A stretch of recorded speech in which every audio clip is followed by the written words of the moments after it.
அனைவருக்கும் வணக்கம். நான் ரேவதி. பகுதி 1 வீடியோவை பார்க்காதவங்க டிஸ்கிரிப்ஷனில் லிங்க் இருக்குது. அந்த வீடியோவை பார்த்துட்டு வந்து இந்த வீடியோவை கண்டினியூ பண்ணுங்கள். வாங்க கதைக்குள்ளே போகலாம். படிக்கல்ல தங்க காசு ஒட்டிட்டு இருக்கிறத பார்த்ததும் காசிமோட மனைவி திகைச்சு போறா. அவ மனசு துடிக்குது. தினமும் சாப்பாட்டுக்கே அல்லல் படும் அலிபாபாவோட குடும்பத்துக்கு தராசால அளக்குற அளவுக்கு பொற்காசுகள் எப்படி கிடைச்சது அப்படின்னு யோசிக்கிறா. இத காசிம் கிட்ட உடனே சொல்லியாகணும் அப்படின்னு நினைக்கிறா. அவளோட கணவன் வீட்டுக்கு வந்ததும் பொற்காசை காட்டுறா. அதை பார்த்து ஆச்சரியமடைந்த காசிம், இந்த பொற்காசு உனக்கு எப்படி கிடைச்சது அப்படின்னு சொல்லி கேட்குறான் காசிம். இன்னைக்கு அலிபாபாவோட மனைவி வந்து தானியங்கள் அளக்க தராசும் எடைக்கல்லும் கேட்டா. நானும் அலிபாபா என்ன தானியம் வாங்கிட்டு வந்திருப்பான்னு தெரிஞ்சுக்கிறதுக்காக படிக்கல்லோட அடியில மெழுக தடவி கொடுத்து அனுப்பினேன். பிறகு அவ படிக்கல்ல திரும்பி கொண்டு வந்து கொடுக்கும்போது படிக்கல்லோட அடியில இந்த பொற்காசு ஒட்டி இருந்துச்சு. படியால அளக்குற அளவுக்கு பொற்காசுகள் அவங்க கிட்ட இருக்குதுன்னா கண்டிப்பா அலிபாபாவுக்கு புதையல் தான் கிடைச்சிருக்கணும். அதை எப்படியாவது தெரிஞ்சுக்கிட்டு வாங்க அப்படின்னு சொல்றா காசிம் மனைவி. அலிபாபா வறுமையில கஷ்டப்படுறான். அன்றாடம் காட்டுக்கு போயிட்டு விறகு வெட்டிட்டு வந்துதான் அதன் மூலம் கிடைக்கிற வருமானத்தை வச்சு வாழ்க்கையை ஓட்டிக்கிட்டு இருக்கான். இந்த நிலையில அவனுக்கு எப்படி இவ்வளவு பணம் கிடைச்சிருக்கும்? ஒருவேளை கொள்ளையடிச்சிருப்பானோ அப்படின்னு சொல்லி காசிம் யோசிக்கிறான். காசிமோட மனைவியும் அவனை விடாம தூண்டி விட்டுக்கிட்டே இருந்தா. இத போய் உடனே அலிபாபா கிட்ட கேட்கலைன்னா என்னோட தலையே வெடிச்சிடும் அப்படின்னு நினைச்சுக்கிட்டு வெளியே போறான் காசிம். வெளியே போய் பார்த்தா கடும் இரவா இருந்துச்சு. சரி, காலையில போய் கேட்டுக்கலாம் அப்படின்னு சொல்லிட்டு சாப்பிடக்கூட மனசு இல்லாம போய் படுத்துட்டான். ஆனா தூக்கமும் இல்லாம புரண்டு புரண்டு படுத்துக்கிட்டே இருந்தான் காசிம். கணக்கிட முடியாத அளவுக்கு பணம் அமீர்கள் கிட்டத்தானே இருக்கும். அவங்க தான் பணத்தை எடை போட்டு அளப்பாங்க. இந்த மாதிரி தனக்குள்ள ஏதேதோ யோசிச்சுக்கிட்டே இருந்தான். தன்னோட மனைவியை அழைச்சு அந்த பொற்காசை எடுத்துட்டு வா அப்படின்னு சொல்லி கேட்குறான் காசிம். அவளும் கொண்டு வந்து கொடுக்க அந்த பொற்காசுல ஒரு பழங்கால மன்னரோட முகம் பொறிக்கப்பட்டு இருந்துச்சு. காசிமோட மனசுல பொறாமை பொங்கி வழிந்து கொண்டு இருந்துச்சு. ஒரு பொற்காசை வித்தாலே ஒரு குடும்பம் ஒரு மாசத்துக்கு நிம்மதியா உக்காந்து சாப்பிடலாமே. அலிபாபா கிட்ட எவ்வளவு அதிகப்படியான பொற்காசு இருந்திருந்தா அவன் எடைக்கல்ல ஒட்டி இருப்பதை கூட கவனிக்காம நம்ம கிட்ட கொடுத்துருப்பான். இந்த மாதிரி அவனுக்குள்ள யோசனைகள் ஓடிக்கிட்டு இருந்துச்சு. எப்படா பொழுது விடியும் அப்படின்னு சொல்லி எதிர்பார்த்துக்கிட்டு இருந்தான் காசிம். பொழுது விடிஞ்சதும் காசிம் அலிபாபாவோட வீட்டுக்கு போறான். அலிபாபா கழுதைகளை ஓட்டிக்கிட்டு காட்டுக்கு கிளம்ப தயாராகிட்டு இருந்தான். அண்ணனை வரவேற்று உட்கார வைக்கிறான் அலிபாபா. என்னண்ணே இவ்வளவு அதிகாலையில வந்திருக்கீங்க அப்படின்னு சொல்லி கேட்குறான் அலிபாபா. தம்பி, நீ பார்க்கறதுக்கு ஏழை மாதிரி தான் இருக்க. விறகு வெட்டி பிழைப்பது போல வெளியே காட்டிக்கிற. ஆனா உண்மையிலேயே நீ ஒரு பெரிய செல்வந்தன். பெரிய அமீர்களை போல பணத்தை எண்ண முடியாம படியில அளக்கிற அளவுக்கு உன்கிட்ட பொற்காசுகள் இருப்பதா எனக்கு தோணுது அப்படின்னு சொல்றான் காசிம். அதை கேட்டதும் அலிபாபா தயங்கிக்கிட்டே, என்னென்ன சொல்றீங்க? நீங்க சொல்றது எனக்கு ஒண்ணுமே புரியலையே அப்படின்னு சொல்றான் அலிபாபா. காசிம் கோபத்தோட, அலிபாபா அற்புதமா நடிக்கிற. உன் நடிப்புக்கு மற்றவர்கள் வேணா ஏமாந்து போகலாம், நான் ஏமாற மாட்டேன். எதையும் மறைக்காம உண்மையை சொல்லு அப்படின்னு சொன்னான் காசிம். அண்ணா, நான் ஏன் நடிக்க போறேன்? பணம் இருந்தா நான் ஏன் காட்டுக்கு தினமும் போய் கஷ்டப்பட போறேன்? புரியாம பேசாதீங்கண்ணே அப்படின்னு சொன்னான் அலிபாபா. உன்னை பத்தி எனக்கு நல்லா தெரியும் அலிபாபா, நீ எவ்வளவு தெளிவான ஆளுன்னு. அதனாலதான் என்னோட மனைவி தந்திரமா கண்டுபிடிச்ச பொற்காசை எடுத்துட்டு வந்திருக்கேன் அப்படின்னு சொல்லி அந்த பொற்காசை காட்டுறான் காசிம். என்னோட மனைவி கொடுத்த எடைக்கல்ல இந்த பொற்காசு ஒட்டி இருந்துச்சு. இப்பவாவது உண்மையை சொல்லு அலிபாபா அப்படின்னு சொன்னான் காசிம். அலிபாபாவுக்கு தன்னோட அண்ணன் ஏன் இந்த மாதிரி பேசுறார் அப்படின்றது இப்பதான் புரியுது. காசிமோட குணம் பத்தி அலிபாபாவுக்கு நல்லாவே தெரியும். அவன் எதுக்கும் துணிஞ்சவன். உண்மையை சொல்லலைன்னா பெரிய பிரச்சனையில தன்னை மாட்டி விட்டுருவான். பல தொல்லைகளையும் கொடுப்பான். அவன்கிட்ட இருந்து தப்பிக்கணும்னா உண்மையை கண்டிப்பா சொல்லியே ஆகணும். அதுதான் நமக்கு நல்லது அப்படின்னு முடிவு பண்றான் அலிபாபா. அலிபாபா காட்டுல நடந்த எல்லாத்தையும், அதாவது குதிரைகளோட சத்தம், 40 கொள்ளையர்கள் வந்தது, பாறை குகைக்கதவு திறந்தது, கொள்ளையர்கள் கொள்ளையடிச்சிட்டு வந்த பொருட்கள் எல்லாத்தையுமே குகைக்குள்ள வச்சது, திரும்ப வெளியே வந்து அங்கிருந்து கிளம்புனது என எல்லாத்தையும் அண்ணன் கிட்ட சொல்றான். அலிபாபா சொல்லிக்கிட்டு இருக்கும் போதே காசிமோட மனசு ஆசையில துடிச்சது. கொள்ளையர்கள் போனதுக்கு அப்புறம்தான் தான் போய் அந்த மந்திர சொல்ல உச்சரிச்சு பொன்னும் பொருளும் எடுத்துட்டு வந்து கழுதைகள் மேல ஏத்திட்டு பிறகு அந்த மந்திர சொல்ல சொல்லி குகையை மூடினத ஒண்ணு விடாம அவன் அண்ணன் கிட்ட சொல்றான் அலிபாபா.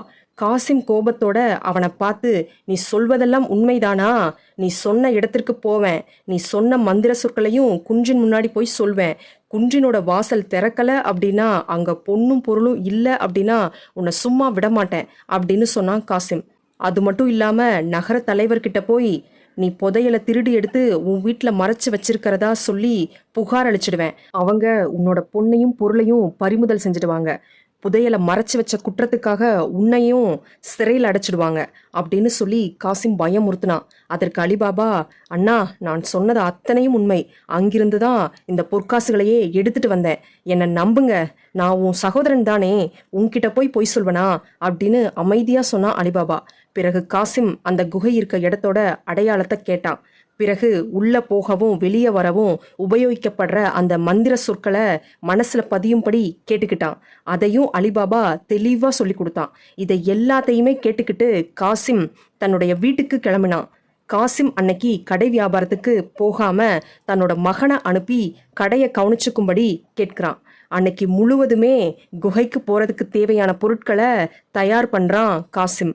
10 குதிரைகளையும் நிறைய பைகளையும் ரெடியா வச்சிருந்தான். அவனோட சிந்தனை முழுவதுமே கொள்ளைக்காரர்களோட குகையை பத்தியும் அதுல பதுக்கி வைக்கப்பட்டிருந்த பொன்னும் பொருளும் பத்தியுமே இருந்துச்சு.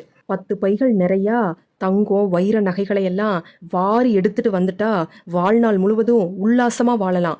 1 காசு 2 காசு லாபத்தை எதிர்பார்த்து கடையில உட்கார வேண்டிய அவசியம் கிடையாது அப்படின்னு காசிம் மனசுக்குள்ள நினைச்சு பார்க்கறான். அது மட்டும் இல்லாம இந்த பழைய வீட்டை புதிய மாளிகையா மாத்தி கட்டணும். அமீர்கள் வீடுகள் மாதிரி நம்ம வீட்டை அலங்காரப்படுத்தணும். பல அடிமைகளை விலைக்கு வாங்கி நம்ம வீட்டில் வேலைக்கு வைக்கணும். ஆக ஆடம்பரமான வாழ்க்கை வேணும் அப்படின்னு பேராசைப்படுறான் காசிம். மறுநாள் பொழுது விடிஞ்ச உடனே வேகமா கிளம்புறான் காசிம். பைகளை எடுத்து குதிரையோட முதுகுல கட்டிட்டு மனைவி கிட்டையும் போயிட்டு வரதா சொல்லிட்டு காட்டை நோக்கி நடக்க ஆரம்பிக்கிறான் காசிம். காட்டை அடைஞ்சதும் அலிபாபா சொன்ன அடையாளம் இருந்த இடத்தை நோக்கி வரான் காசிம். அலிபாபா கழுதைகளை மறைத்து வைத்திருந்த புதர் இருந்துச்சு. அலிபாபா ஏறி உட்கார்ந்திருந்த மரமும் அங்க இருந்துச்சு. கொள்ளைக்காரர்கள் வந்துட்டு போனதா சொன்ன பாறையும் அங்க இருந்துச்சு. இதை எல்லாத்தையும் ஒரு முறை சரி பார்த்துக்கிட்டு பாறையோட முன் போய் நிக்கிறான் காசிம். சுத்தியும் பார்க்கறான், யாருமே இல்லை. அதனால பாறையை நோக்கி பாறை திறப்பதற்கான மந்திரத்தை சொல்றான் காசிம். பாறையோட கதவு உடனே திறந்துருச்சு. அலிபாபா சொன்னது உண்மைதான் அப்படின்னு காசிம் யோசிக்கிறான். காசிம் ரொம்ப ஆர்வத்தோட குதிரைகள் மீது இருந்த பைகளை மட்டும் எடுத்துக்கிட்டு குகைக்குள்ள போனான். அடுத்த கணமே குகையோட கதவு மூடிடுச்சு. காசிம் குகைக்குள்ள போய் சுத்தி பார்க்கறான். அங்க குவிந்து கிடக்கிற ஏராளமான தங்கம், வெள்ளி, முத்து, நவரத்தினம், பட்டு ஆடைகள் என எல்லாத்தையும் பார்த்து அவனோட மனசு பூரிச்சு போய் துள்ளி குதிக்கிறான். எல்லாத்தையும் எடுத்து நம்ம பைகள்ல நிரப்பணும், ஒரு பொருளை விடக்கூடாது அப்படின்னு முடிவு பண்றான் காசிம். அவனால முடிஞ்ச எல்லாத்தையும் பைகள்ல நிரப்பிக்கிட்டான். பிறகு பைகளை தூக்க முடியாம தூக்கிட்டு போய் குகையோட வாசல்ல வந்து வைக்கிறான். குகையை திறக்கலான்னு யோசிக்கிறான் காசிம். அப்போ குகையோட கதவை திறக்கக்கூடிய மந்திர சொல் அவனுக்கு சட்டுன்னு நினைவுக்கு வரல. திக்கி திணறி நிக்கிறான் காசிம். என்ன செய்வது அப்படின்னு தெரியாம கதவே திறந்துகொள் அப்படின்னு சொல்லி பயந்து கத்துறான். ஆனா கதவு திறக்கவே இல்லை.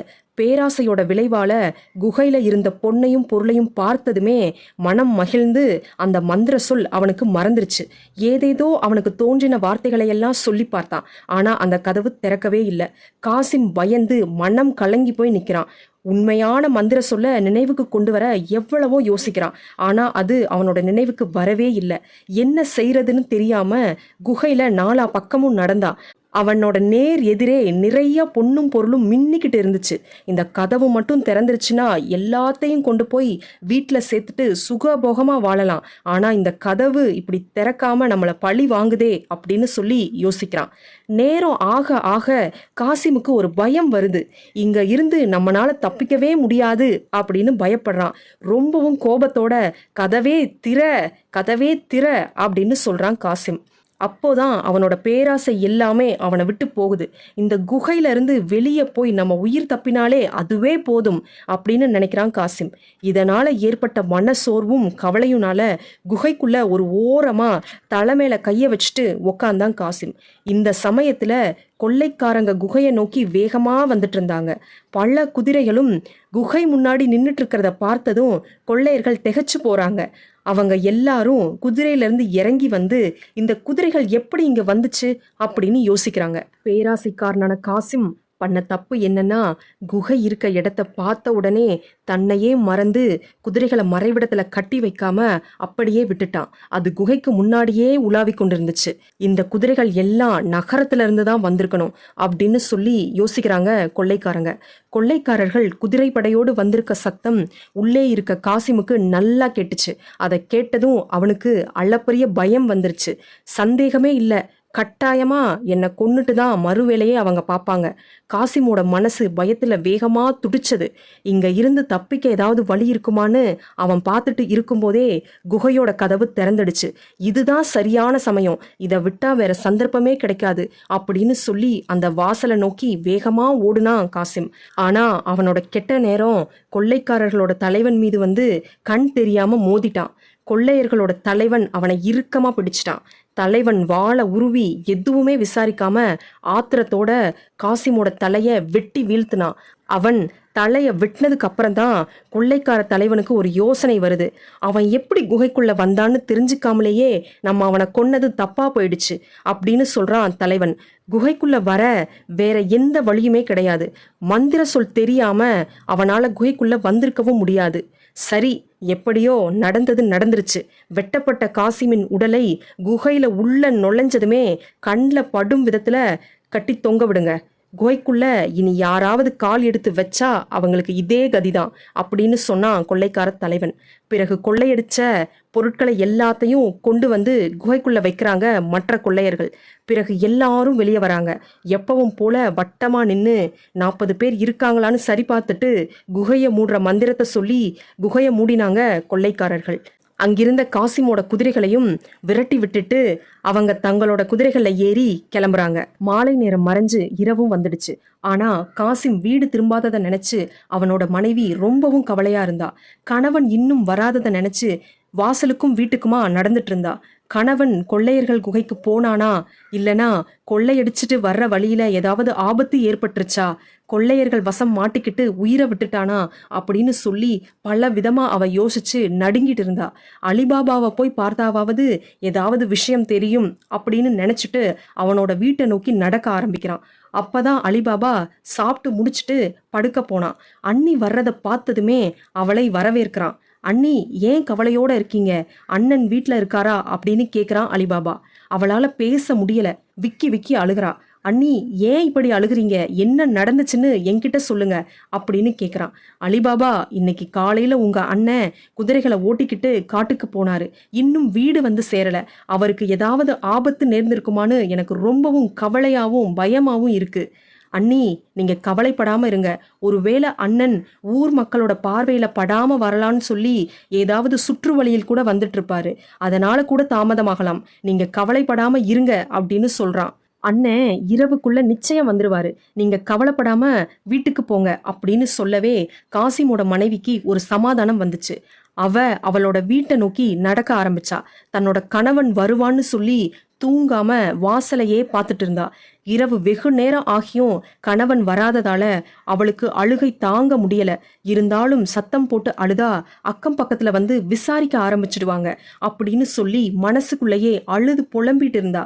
தன்னோட கணவன் காட்டுக்கு போனதுக்கு தானும் ஒரு காரணம் அப்படின்றத உணர்ந்து ரொம்பவும் வருத்தப்படுறா. அலிபாபா மீது ஏற்பட்ட பொறாமையினுடைய காரணமாக தான் தன்னோட கணவனை தூண்டி விட்டதை நினைச்சு தன்னோட தப்ப உணர்றா காசிமோட மனைவி. காசிம் ஒன்றும் சாதாரண ஆள் கிடையாது. அந்த நகரத்திலேயே அவனும் ஒரு செல்வந்தன் தான். சொந்த வியாபாரம் சொத்து பத்துன்னு அவங்கிட்டையும் நிறைய இருந்துச்சு.